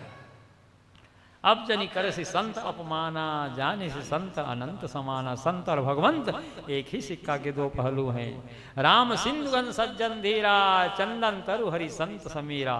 भगवान राम समुद्र हैं तो संत जन समुद्र की गहराई हैं। भगवान श्री हरि चंदन के वृक्ष हैं तो संत जन चंदन की शीतलता को प्रचार प्रसार करने वाले सुगंधित वायु हैं। बोलो वृंदावन बिहारी लाल की जय हो। अब तो जय विजय भगवान के चरणों में गिर पड़े। भगवान हमारा उद्धार कैसे होगा राक्षस की योनि से? 3 जन्म तक राक्षस की योनि में जाने का श्राप दिए सनकादिक ऋषि। भगवान ने कहा यदि मेरी भक्ति भाव आराधना करोगे राक्षस योनि में जा करके तो 7 जन्म में तुम मेरे को प्राप्त कर लोगे। पुनः वैकुंठ लोक में आकर के मेरे पार्षद बन जाओगे और कहीं मेरे से बैर करोगे तो 3 जन्म में ही मेरे को प्राप्त कर लोगे। तो भगवान के पार्षद मन में सोचे कि भक्ति करेंगे तो बहुत समय लगेगा, 7 जन्म लेना पड़ेगा। और कहीं हम भगवान से बैर करेंगे तो 3 जन्म में ही हम भगवान के पार्षद बन करके पुनः भगवान की सेवा में उपस्थित हो जाएंगे। ऐसा विचार करके तीव्र बैर करके यही भगवान के जय विजय पार्षद हिरण्यकश्यप हिरण्याक्ष हुए पहले जन्म में। दूसरे जन्म में रावण कुंभकर्ण हुए और तीसरे जन्म में शिशुपाल दंतवक्र हुए। भगवान से कैसे भी संबंध स्थापित करिए, काम से, क्रोध से, लोभ से, मोह से, भय से, आपका मंगल ही होगा। बोलो वृंदावन बिहारी लाल की जय हो। श्री हरि नारायण नारायण नारायण, श्री हरि नारायण नारायण नारायण, श्री हरि नारायण नारायण नारायण, श्रीमन नारायण नारायण नारायण, श्री हरि नारायण नारायण नारायण, श्री हरि नारायण नारायण नारायण, लक्ष्मी नारायण नारायण नारायण, लक्ष्मी नारायण नारायण नारायण, श्री हरि नारायण नारायण नारायण, श्री हरि नारायण नारायण नारायण, लक्ष्मी नारायण नारायण नारायण, लक्ष्मी नारायण नारायण नारायण। वृंदावन बिहारी लाल की जय हो। जैसे ही श्राप मिला वैकुंठ से पतन हुआ, गिरने लगे वहां से जय विजय पार्षद। और इधर पृथ्वी लोक में कश्यप ऋषि सायंकाल गोधूली वेला में अग्निहोत्री कार्य से निवृत्त होकर के ज्ञान मुद्रा में अग्निशाला में बैठे हैं। उसी समय कश्यप ऋषि की बड़ी पत्नी दिति, जो प्रसूति दक्ष प्रजापति की कन्या है, अपने पति देव कश्यप ऋषि के पास जाकर के प्रणय निवेदन करने लगी। कश्यप ऋषि ने कहा देवी कुछ मुहूर्त ठहरो, ये सायंकाल गोधूली वेला है। भगवान भूत भावन शंकर जी वृषभ पर आरूढ़ होकर के पार्वती जी के सहित प्रत्येक गृहस्थों के द्वार में पहुंचते हैं। उनकी अगवानी में स्वागत सत्कार में घर की देहली में सुंदर दीप दान करना चाहिए, चौक चंदन आदि लगाना चाहिए, भगवान का स्मरण करना चाहिए। पावन गोधूली वेला है, भगवत स्मरण का समय है, इसलिए इस बेला को जाने दो, तब मैं तुम्हारे मनोरथ को पूर्ण करूंगा। लेकिन ईश्वर की ऐसी इच्छा थी, दिति नहीं मानी। तब देव को नमस्कार करके पत्नी का मनोरथ पूर्ण किया। कामज्वर की निवृत्ति के बाद कश्यप ऋषि ने कहा कि तुम घोर गोधूली वेला में पुत्र की कामना से प्रणय निवेदन करने मेरे पास आई हो, तो तुम्हारे जो पुत्र होंगे राक्षस होंगे, देवताओं के विरोधी होंगे। तुम्हारे 2 पुत्र होंगे, जुड़वा तुम्हारे बालक होंगे। अब तो पश्चाताप करने लगी दिति, मैं पवित्र गोधूली वेला में पति के पास प्रणय निवेदन की पुत्र की कामना से रोने लगी, पछताने लगी। अपने पति देव कश्यप ऋषि को कहने लगी, आप जैसे धर्मात्मा प्रजापति के पुत्र राक्षस होंगे भगवान, ये आप श्राप दे रहे अपनी पत्नी को। गिड़गिड़ाने लगी, रोने लगी। तो कश्यप ऋषि को दया आ गई। जब दिति को रोते देखी, विलाप करते देखी, इसको पश्चाताप हो रहा है, तो कश्यप ऋषि ने कहा दिति किसी से अपराध हो जाए और अपराध बोध होने के बाद उसका पश्चाताप उसको हो तो अधिकांश पाप नष्ट हो जाते हैं पश्चाताप करने से। तुम्हारे अधिकांश पाप नष्ट हो गए। तुम्हारे 2 जुड़वा पुत्र होंगे, जो बड़ा पुत्र होगा उसका जो पुत्र होगा तुम्हारा पोता महान भगवत भक्त होगा, भगवान नारायण का अंश होगा, तुम्हारे आने वाले 21 पीढ़ियों को भवसागर से पार करेगा। अब तो कश्यप ऋषि के तेज को दिति 100 वर्ष तक देवताओं के वर्ष से गर्भ को धारण करके रखी रही। इसलिए नहीं जन्म दे रही है कि जन्म मेरे गर्भ से बाहर आएंगे देवताओं को दुख देंगे, इसलिए स्वयं कष्ट पा रही है। 2.5-3 किलो के बालक को माता जी 10 महीने तक रखती माता है, बहने कितनी असह्य वेदना सहन करनी पड़ती है उनको। तो देवताओं के वर्ष से 100 वर्ष तक अपने पति देव कश्यप ऋषि के तेज को संभाल के रखी है गर्भ में। स्वर्णमय हो गया, सिद्ध हो गया। जैसे 100 वर्ष पूर्ण हुआ, सृष्टि से प्रकाश लुप्त हो गया, जैसे लाइट गुल हो जाती है। केवल दिति के गर्भ में प्रकाश था, बाकी सृष्टि में सब अंधकार हो गया। समस्त लोकपालों को अत्यंत पीड़ा हुई। भगवान नारायण की शरण में गए, भगवान इस सृष्टि से प्रकाश कैसे लुप्त हो गया। भगवान नारायण ने कहा, तुम देवताओं के हित के लिए कश्यप ऋषि की पत्नी दिति कश्यप ऋषि के तेज को 100 वर्ष तक धारण करके रखी हुई है, कष्ट सहन कर रही है, इसलिए केवल दिति के गर्भ में प्रकाश है, अन्यत्र प्रकाश चली गई। तुम लोग जा करके प्रार्थना करो दिति से कि वो बालक को जन्म दे, गर्भ से बाहर निकाले। देवता लोग प्रार्थना किए, माता जी हम देवताओं की मंगल कामना को लेकर के हमें कष्ट ना हो, ऐसा विचार करके आप 100 वर्ष तक कष्ट सहन कर रही हैं, गर्भ को धारण की हुई हैं, कृपा करके गर्भ से बाहर निकालिए बालकों, जन्म दीजिए इनको, ताकि सृष्टि में समुचित प्रकाश की व्यवस्था हो सके। देवताओं की प्रार्थना पर दिति बालक को गर्भ से बाहर किए। सती थी दिति, सतीत्व के बल पर 100 वर्ष तक धारण करके रखी गर्भ को, अपने पति कश्यप ऋषि के तेज को। हिरण्य कहते हैं सोना को, स्वर्ण को। कश्यप ऋषि के पुत्र होने के कारण हिरण्य कश्यप कहलाया, पहला जो बालक आया। दूसरे क्रम का बालक पुनः गर्भ से निकला, जुड़वा पुत्र हुए दिति को। हिरण्य कहते हैं सोना को, अक्ष माने होता है नेत्र, जिसकी दृष्टि धन पर होती है उसे हिरण्याक्ष कहा गया। ये जब जैसे ही गर्भ से बाहर निकले स्वर्ग को छूने लगे, कवच कुंडल किरीट से युक्त थे, हड्डियों की वर्षा होने लगी, रक्त की वर्षा होने लगी, ताराएं टूट टूट कर आकाश मंडल से गिरने लगी। अशुभ अमंगल सूचक जो है दृश्य उपस्थित हो रहे हैं आकाश मंडल में। गदा को लेकर के स्वर्ग की ओर दौड़ा हिरण्याक्ष, हाहाकार करते हुए उसको देखते ही स्वर्ग के देवता स्वर्ग को छोड़ के भाग गए। ब्रह्मलोक, शिवलोक, वैकुंठ लोक तक गया हो। भगवान नारायण उनके नासिकारंध्र के माध्यम से हृदय में चले गए हिरण्याक्ष के। ये तो बहिर्मुखी है, केवल बाहर दृष्टि रखता है, अंतर्मुखी तो है नहीं, और मैं अंतर्यामी हूं, मेरे को जानता नहीं। तो भगवान नासिकारंध्र के माध्यम से हिरण्याक्ष के हृदय में जाके विराजे। वैकुंठ लोक में भगवान को नहीं पाया तो ध्वजा गाड़ दिया, वैकुंठ लोक भी मैंने फतह कर लिया, विजय प्राप्त कर ली। और समुद्र में जाकर के बड़ी बड़ी लहराएं दिख रही है, गदा से पीटने लगा समुद्र की लहरों को। समुद्र के जल के अधिष्ठात्र देवता वरुण देव को ललकारने लगा, वरुण देव तुम बहुत बड़े बाहुबली हो, पूर्व काल में दिग्विजय किए थे, मेरे साथ युद्ध करो, अथाह जलराशि तुम्हें, अथाह बल है तेरे में। समुद्र ने कहा मैं तो बूढ़ा हो गया हूँ वरुण, अब तेरे से क्या युद्ध करूंगा भाई, तेरे योग्य वीर योद्धा भगवान नारायण है, जो सेखी बगार रहा है ना युद्ध करने की, शीघ्र तेरे से नारायण का सामना होगा, युद्ध की इच्छा को पूरी कर देंगे। अब इधर ब्रह्मा जी देवताओं की सृष्टि का कार्य तो कर दिए, लेकिन वे सोचने लगे कि मैं वनस्पतियों की सृष्टि कैसे करूं, मनुष्यों की सृष्टि कैसे करूं, पशु पक्षियों के अन्य जीवों की सृष्टि कैसे सृष्टि करूं मैं, क्योंकि प्रलय काल में पृथ्वी वसुंधरा महारानी रसातल में चली गई है, तो उसको मैं कैसे निकालूं। इसी उधेड़-बुन में ब्रह्मा जी थे। उसी समय भगवान की प्रेरणा से ब्रह्मा जी को बहुत जोर से छींक आई। उनके छींकते ही नासिकारंध्र से वारा शिशु का बच्चा प्रकट हुआ, जो देखते ही देखते हाथी के समान होकर के पर्वताकार हो गया। शंख चक्र गदा पद्म लिए वारा भगवान, देवता ऋषि मुनि लोग दिव्य स्वर्गीय फूलों की वर्षा वारा भगवान के ऊपर कर रहे हैं, जय जयकार कर रहे हैं। जितम जितम ते जित यज्ञ भावंत्रयीं तनुं स्वां परिधुन्वते नमः। यदरो मगरते सुनिलोलरद्वारा तस्मै नमः कारण सुकरायते। भगवान अजित आपकी जय हो, जय हो, जय हो। यज्ञपते आप अपने वेदात्रयी रूप विग्रह को फटकार रहे हैं, आपकी जय हो, जय हो, जय हो। आपके रोमकूप में संपूर्ण यज्ञ लीन है, आपकी जय हो, जय हो, जय हो।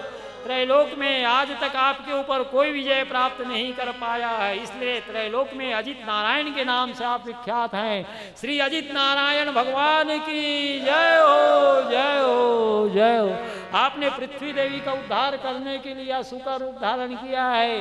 पृथ्वीपति वारा भगवान की जय हो, जय हो, जय हो। इस प्रकार से विजय ध्वनि कर रहे हैं देवता ऋषि मुनि लोग, दिव्य स्वर्गीय फूलों की वर्षा कर रहे हैं। भगवान बड़े प्रेम भरी दृष्टि से ऋषि मुनियों की ओर, देवताओं की ओर देख रहे हैं। परीक्षित सुखदेव स्वामी जी कह रहे हैं, और सबके देखते ही देखते भगवान ने समुद्र के जल में आघात किया।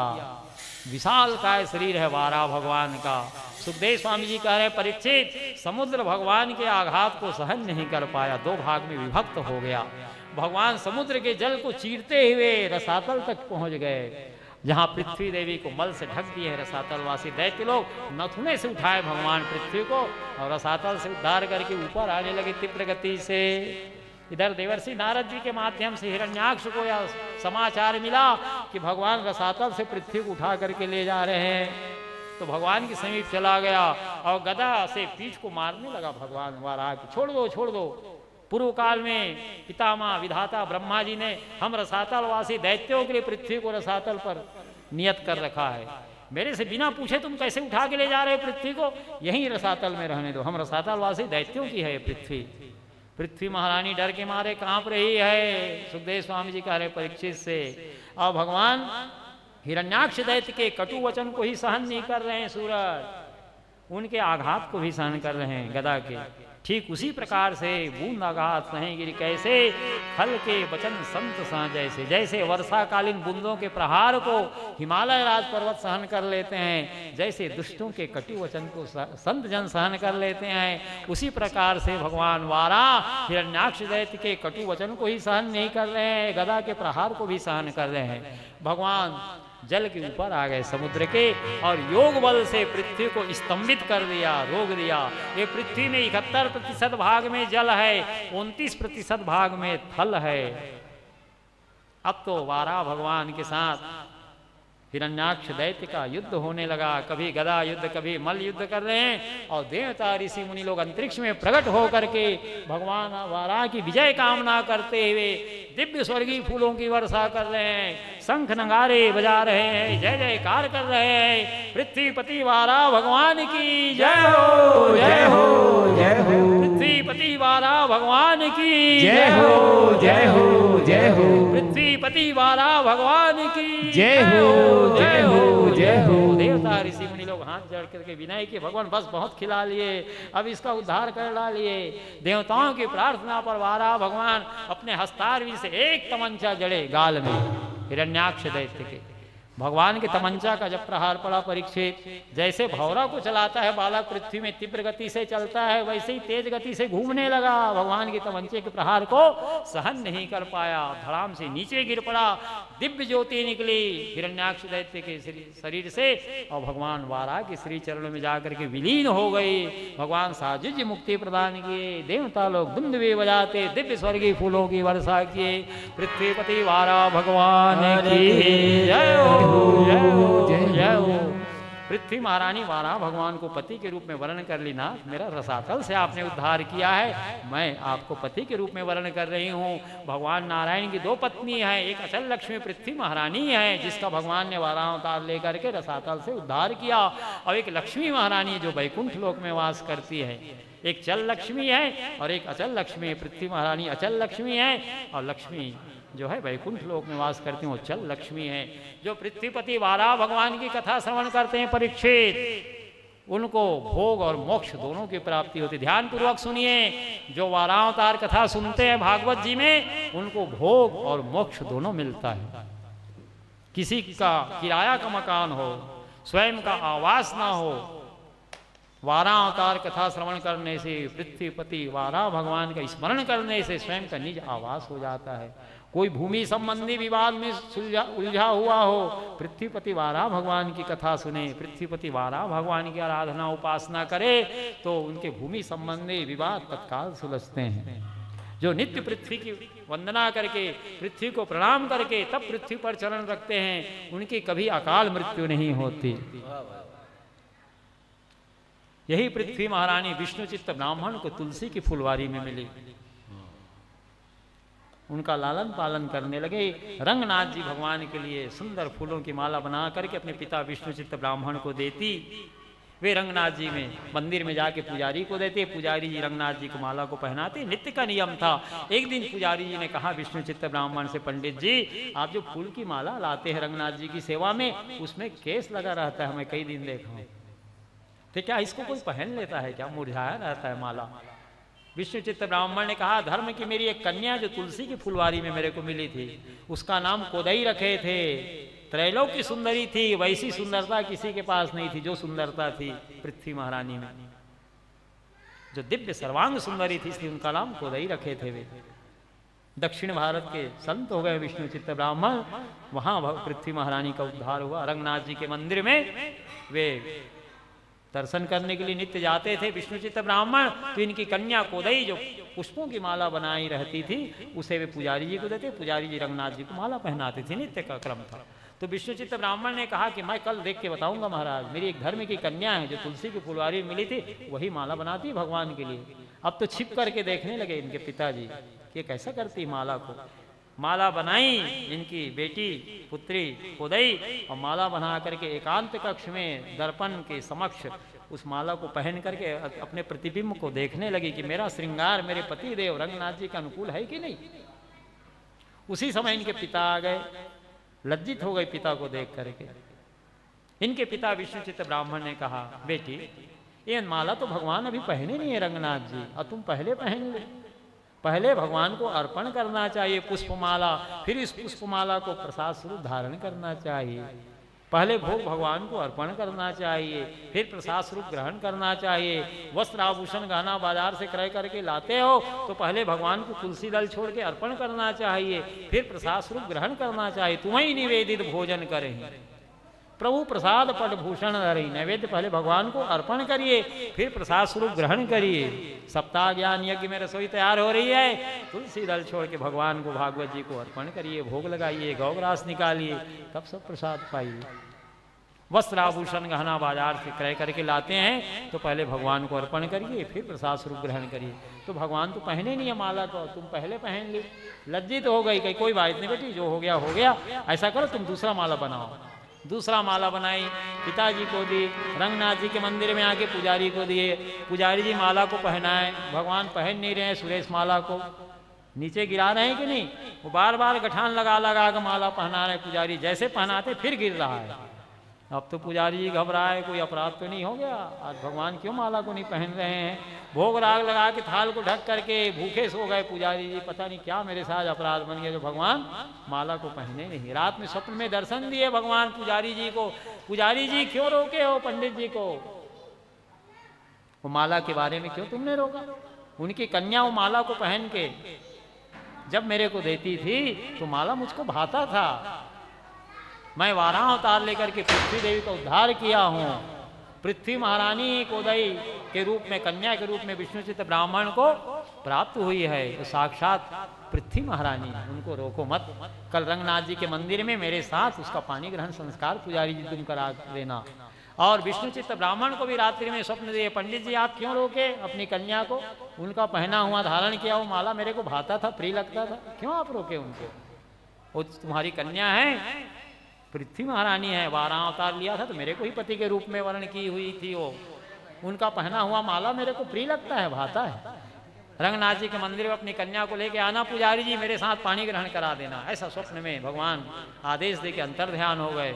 अब तो पुजारी जी अपनी कन्या कोदई को लेकर के आए रंगनाथ जी के मंदिर में, रात्रि का देखा हुआ स्वप्न पुजारी जी को बताने लगे। पुजारी जी बोले ऐसा ही स्वप्न तो मेरे को भी हुआ है। अब तो सुंदर रंगनाथ जी के मंदिर में कोदई का पानी ग्रहण संस्कार जब किया जाने लगा तो ब्रह्म आदि देवता प्रकट होकर के वेद मंत्र पढ़ने लगे, विवाह का विधान बताने लगे। नवरादि देवता प्रकट होकर अपने अपने भाग को ग्रहण करने लगे। देवता लोग दिव्य स्वर्गीय फूलों की वर्षा करते हुए जय जयकार करने लगे। पृथ्वीपति वाराह भगवान की जय हो, जय हो, जय हो। पृथ्वीपति वाराह भगवान की जय हो, जय हो, जय हो। पृथ्वीपति वाराह भगवान की जय हो, जय हो, जय हो। श्री पुरुषोत्तम मास की जय हो, जय हो, जय हो। श्री पुरुषोत्तम मास की कमला एकादशी महारानी की जय हो जय हो जय हो। श्री पुरुषोत्तम मासपति राधापति पुरुषोत्तम भगवान श्री कृष्ण चंद्र की जय हो जय हो जय हो। मर्यादा पुरुषोत्तम सीतापति भगवान श्री रामचंद्र की जय हो जय हो जय हो। लीला पुरुषोत्तम राधापति भगवान श्री कृष्ण चंद्र की जय हो जय हो जय हो। पुराण पुरुषोत्तम भगवान श्री हरि की जय हो जय हो जय हो। आदि दैत्य थे हिरण्यकश्यप हिरण्याक्ष, जन्म से ही अपने माता के गर्भ से निकले थे, कवच कुंडल किरीट से युक्त थे जो स्वर्ण के थे, 24 घंटा निरंतर पहने रहते थे। जब हिरण्यकश्यप के बाद प्रहलाद का राज्य काल आया तो 12 घंटा दिन में पहनते थे अपने पूर्वजों के कवच कुंडल किरीट को। प्रहलाद जी रात को विश्राम करते समय उतार देते थे। प्रहलाद जी के पुत्र विरोचन का जब राज्य काल आया तो सभा में न्याय करने के लिए बैठते थे, तो अपने पूर्वजों के कवच कुंडल किरीट को पहन करके न्याय करते थे महाराज विरोचन। बड़े दानी थे विरोचन, देवता लोग सामना नहीं कर पाए विरोचन का, तो ब्राह्मण बन करके प्राण को मांगे, तो दुष्ट प्राण का दान कर दिया विरोचन ने। जानते थे कि ब्राह्मण ही देवता है, फिर भी प्राणों का दान किए।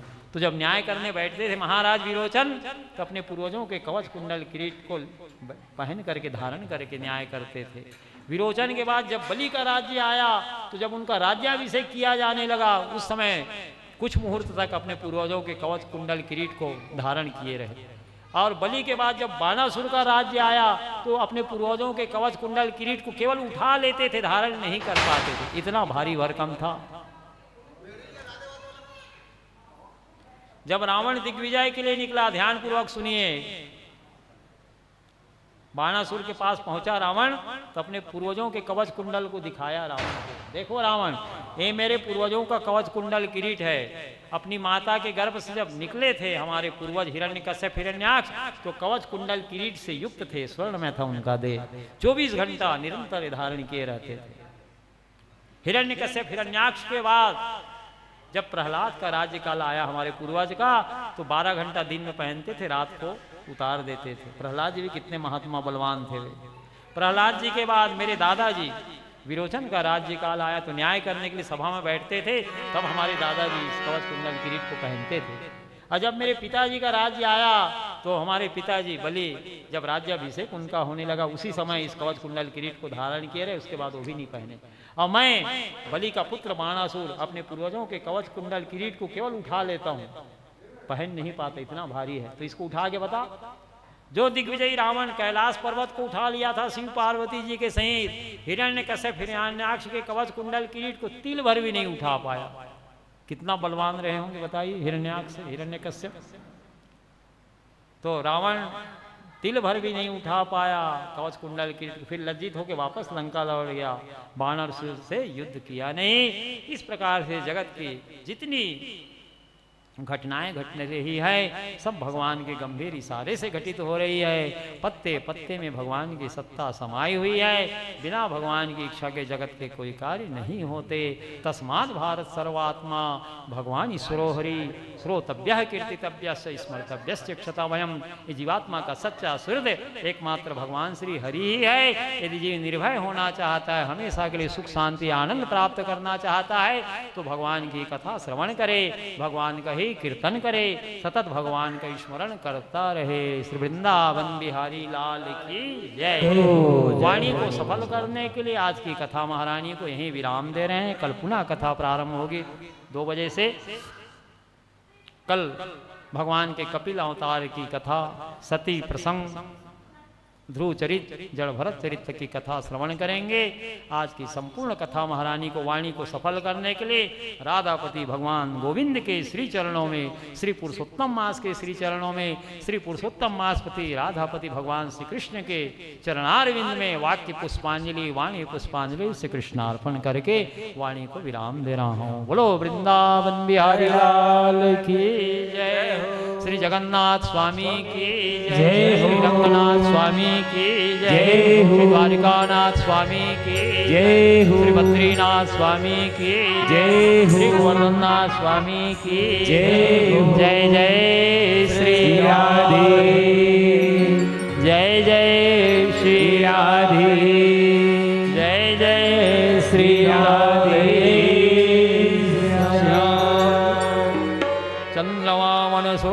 प्राजात सक्षो सूर्यो वजायतः श्रोत्राद्वायुष्य प्राणस्य मुखादग्निर्जायतः साज्यं च वर्ति संयुक्तमृणावजितं मया दीपं गृहाण देवेशं त्रैलोक्यं तिमिरापहं दीपं दर्शयामि अहमेवासमेवाग्रे नान्यद्यस्य सत्वरं पश्चादहं यदि तच्च यो वसिष्येषोऽस्म्यहं ऋतेऽर्थं यत् प्रतीयेत् न प्रतीयेत् चात्मने तद्विद्यादात्मनो मायां यथा भासो यथा तमा यथा महान्ति भूतानि भूतेषु च वचस्वनो प्रविष्टानि तथा तेषु न तेष्वहम् एतावदेव जिज्ञासुं तत्तु जिज्ञासुनात्मना अन्वयव्यतिरेकाभ्यां यत् स्यात् सर्वत्र सर्वदा।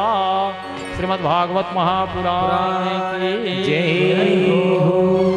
जल का घेरा ले सर्वोपाभरं दिव्यं गांगे निर्मलं जलमाचमन्यं मया दीनं गृहाण पुरुषोत्तमा। श्यामा तेरी आरती कन्हैया तेरी आरती श्यामा तेरी आरती कन्हैया तेरी आरती आरती कन्हैया तेरी आरती सारा संसार करेंगे हाथ जोड़ के सारा संसार करेंगे हाथ जोड़ के ओ सारा संसार करेंगे हाथ जोड़ के सारा संसार करेंगे हाथ जोड़ के श्यामा तेरी आरती कन्हैया तेरी आरती श्यामा तेरी आरती कन्हैया तेरी आरती ओ सारा संसार करेंगे हाथ जोड़ के सारा संसार करेंगे हाथ जोड़ के सारा संसार करेंगे हाथ जोड़ के सारा संसार करेंगे हाथ जोड़ के सिर पर सोहना मुकुट विराजे सिर पर सोहना मुकुट विराजे गल में जलती माला साजे गल पर जयंती माला साजे और फूलने की हार करेंगे हाथ जोड़ के और तेरी आरती कन्हैया तेरी आरती श्यामा तेरी आरती कन्हैया तेरी आरती ब्रह्मादि के तेरो यश गावे ब्रह्मादि के तेरो यश गावे नारद सारद ध्यान लगावे नारद सारद ध्यान लगावे और करे जयकार करेंगे हाथ जोड़ के श्यामा तेरी आरती कन्हैया तेरी आरती ओ श्यामा तेरी आरती कन्हैया तेरी आरती श्यामा तेरी आरती कन्हैया तेरी आरती मैं हूँ दीनन दुखिया भारी मैं हो दीनन दुखिया भारी आया हूँ प्रभु शरण तिहारी आया हूँ प्रभु शरण तिहारी रखियो लाज हमार करेंगे हाथ जोड़ के श्यामा तेरी आरती कन्हैया तेरी आरती श्यामा तेरी आरती कन्हैया तेरी आरती श्यामा तेरी आरती कन्हैया तेरी आरती प्रेम सहित जो आरती गावे प्रेम सहित जो आरती गावे श्री राधा माधव पद पावे श्री राधा माधव पद पावे आए तो से अपार करेंगे हाथ जोड़ के श्यामा तेरी आरती कन्हैया तेरी आरती श्यामा तेरी आरती कन्हैया तेरी आरती ओ सारा संसार करेंगे हाथ जोड़ के सारा संसार करेंगे हाथ जोड़ के ओ श्यामा तेरी आरती कन्हैया तेरी आरती श्यामा तेरी आरती कन्हैया तेरी आरती कर्पूर गारम करनावत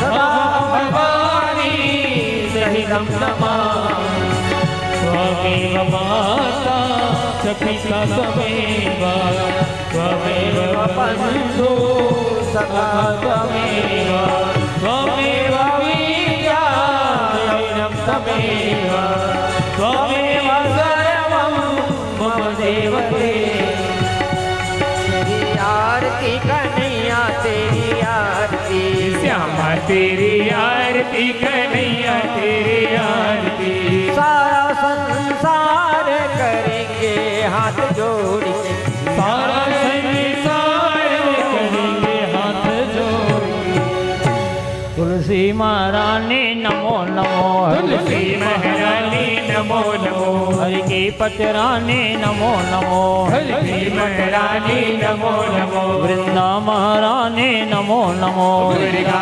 महारानी नमो नमो जाके दरस परस यज्ञना से आगे दर्श पर दयाली महिमा वेद पुराण बखाने वेद पुराण बखाने तुलसी महारानी नमो नमो तुलसी महारानी नमो नमो हरि की पचरानी नमो नमो तुलसी महारानी नमो नमो वृंदा महारानी नमो नमो दुर्गा महारानी नमो नमो शाखा पत्र मंजरी कोमल पत्र मंत्री गोमल श्री परिचरण कमल लिपटाने पति चरण कमल लिपटानी तुलसी महारानी नमो नमो तुलसी महारानी नमो नमो हरि की पचरानी नमो नमो हरि महारानी नमो नमो वृंदा महारानी नमो नमो दुर्गा महारानी नमो नमो धन तुलसी पूरण तप कीने तुलसी पूर्ण तब कीनी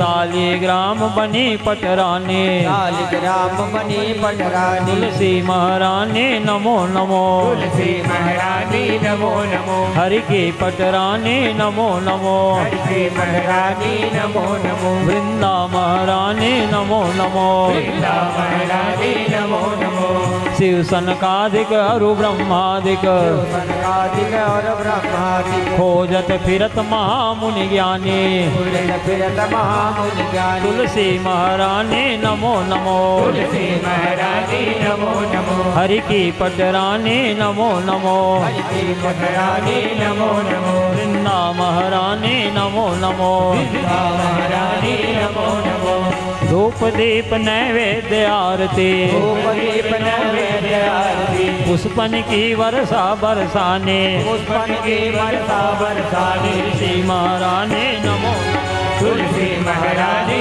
नमो नमो हरि की पचरानी नमो नमो हरि महारानी नमो नमो वृंदा महारानी नमो नमो दुर्गा महारानी नमो नमो प्रेम प्रीति से हरि बस किन्ने से हरि भगति में सांवरी मूरति हृदय लुभाने सावल सूरत हृदय लुभाए तुलसी महारानी नमो नमो तुलसी महारानी नमो नमो हरि की पचरानी नमो नमो हरि महारानी नमो नमो वृंदा महारानी नमो नमो दुर्गा महारानी नमो नमो छप्पन भोग छत्तीसो व्यंजन अपन भोग छत्तीसो व्यंजन बिन तुलसी हरे कुन माने तुलसी हरे कनमानी वृंदा महारानी नमो नमो दुर्गा महारानी नमो नमो हरि की पचरानी नमो नमो हरि महारानी नमो नमो तुलसी महारानी नमो नमो तुलसी महारानी नमो नमो मीरा के प्रभु गिरधर नागर मीरा के प्रभु गिरधर नागर भक्ति दान दीजो महारानी नमो नमो भक्तिदान दीजो महारानी नमो नमो तुलसी महारानी नमो नमो तुलसी महारानी नमो नमो हरि की पचरानी नमो नमो हरि महारानी नमो नमो वृंदा महारानी नमो नमो दुर्गा महारानी